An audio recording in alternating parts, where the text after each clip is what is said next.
Across the country right now, people are demanding police reform at their local departments, and that has prompted the hashtag 8 Can't Wait. It highlights 8 changes police departments would like or should make to reduce violence by officers.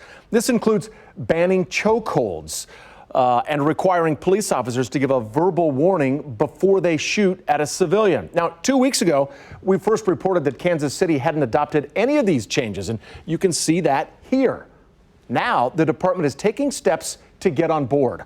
Our Abby Dodge was at today's Board of Police Commissioners meeting, and not everyone was allowed inside. Protesters left the steps of police headquarters after the police commissioners meeting was over. Many of them were calling for the resignation of Police Chief Rick Smith. And the system has got you. And now all you're worried about is your pension. There were calls for his resignation when Black Lives Matter protests began 2 weeks ago. Protesters also wanted to bring attention to police funding and the possible defunding of the department entirely. What does the police department need over $200 million for?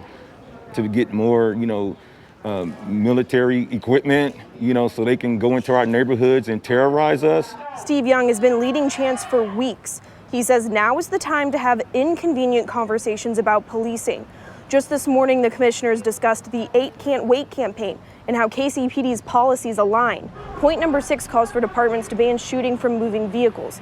KCPD says the tactic is dangerous but has its place. The department brought up this moment from the Chiefs Super Bowl parade where a man drove through the parade route. We didn't know the intent of that driver at the time, but had that driver start mowing down hundreds of people, we may very well have been in a situation where we would have had to use lethal force to prevent further loss of life. One of the most prominent demands is banning the use of choke and strangleholds. KCPD says it doesn't teach its officers either of those restraints, but it does use the lateral vesicular neck restraint. It's a different tactic.